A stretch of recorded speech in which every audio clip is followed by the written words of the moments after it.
আপনারা অনেকেই আমাকে প্রশ্ন করছেন, আপনারা যখন একটি রিলস ভিডিও ফেসবুকের মধ্যে পাবলিশ করছেন, সেই ভিডিওটি আপলোড করার একটু পরেই আপনাকে একটি নোটিফিকেশনের মাধ্যমে ফেসবুক জানিয়ে দিচ্ছে reels not able to monetize. এই বিষয়টি আসলে কেন আসছে আজকের এই ভিডিওটিতে সেই বিষয়টি সম্পর্কে বিস্তারিত আলোচনা করব।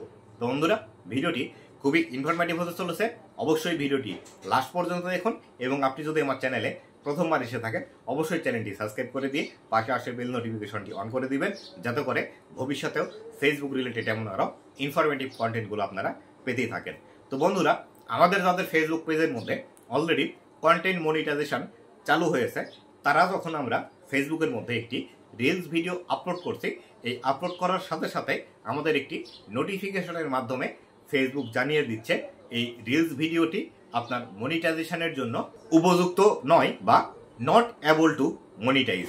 এই বিষয়টি হওয়ার কারণ হলো, আপনি যে রিলসটি ফেসবুকের মধ্যে পাবলিশ করছেন, এই রিলসের মধ্যে আপনার সমস্যা আছে। বিশেষত যে সমস্যার কারণে এটি এসে থাকে সেটি হলো, আপনার এই রিলসের সাথে কোনো একটি মিউজিক আছে, যে মিউজিকটির কপিরাইট অন্য কোনো কোম্পানির কাছে আছে বা সেই মিউজিকটি আপনার নিজের নয়, যার কারণে আপনি যখন রিলস ভিডিওটি পাবলিশ করছেন তখন এখান থেকে এই নট এলিজেবল টু মনিটাইজ এই বিষয়টি চলে আসছে। আবার অনেক সময় হতে পারে আপনি একটি রিলস ভিডিও ফেসবুকে পাবলিশ করছেন এবং রিলস ভিডিও পাবলিশ করার সময় ফেসবুকের মধ্যে যে রিলসের মিউজিকগুলো আছে সেই মিউজিকটি অ্যাড করে আপনি রিলস ভিডিওটি ফেসবুকের মধ্যে পাবলিশ করছেন, তখনও কিন্তু এই বিষয়টি চলে আসতে পারে। অথবা দেখা গেল আপনি যে রিলসটি ফেসবুকের মধ্যে পাবলিশ করছেন সেই রিলসটি অন্য কোনো সোশ্যাল মিডিয়া থেকে আপনি ডাউনলোড করে নিয়ে এসে ফেসবুকের মধ্যে পাবলিশ করছেন, সেক্ষেত্রেও আপনার কিন্তু এইরকম প্রবলেম চলে আসতে পারে। এক্ষেত্রে যদি আপনার নট এবল টু মনিটাইজ চলে আসে, আপনাকে অবশ্যই সেই রিলস ভিডিওটি ডিলিট করে দিতে হবে ফেসবুকের মধ্যে থেকে। কেননা এই ভিডিওটি যদি থাকে সেই ক্ষেত্রে পরবর্তীতে আপনার মনিটাইজেশনের উপর কিন্তু ইফেক্ট ফেলতে পারে।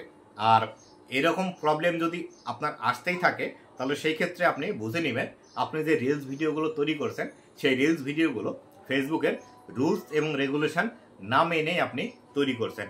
তাই অবশ্যই ফেসবুকের যে রুলস এবং রেগুলেশনগুলো আছে, কিভাবে আপনি ফেসবুক থেকে ইনকাম করতে পারবেন বা ফেসবুকের যে পার্টনার মনিটাইজেশন পলিসি আছে, এই বিষয়গুলো আপনাকে ভালোভাবে জানতে হবে। আর ফেসবুকের পার্টনার মনিটাইজেশন পলিসি সম্পর্কে জানতে হলে আমি এই ভিডিওর ডেসক্রিপশন বক্সে পার্টনার মনিটাইজেশন পলিসির যে রুলসের ভিডিওটি আছে সেই ভিডিওটির লিঙ্ক দিয়ে দিব। অবশ্যই সেই ভিডিওটি দেখে সেইভাবেই আপনাকে ফেসবুকের মধ্যে ভিডিওগুলো আপলোড করতে হবে। তো বন্ধুরা, এই ছিল আজকের ভিডিওটি কেমন লেগেছে অবশ্যই জানাবেন এবং ভবিষ্যতে ফেসবুক রিলেটেড এমন আরও ইনফরমেটিভ কন্টেন্ট পাওয়ার জন্য অবশ্যই আমার ফেসবুক পেজ এবং ইউটিউব চ্যানেলের সাথেই থাকবেন। ধন্যবাদ সবাইকে।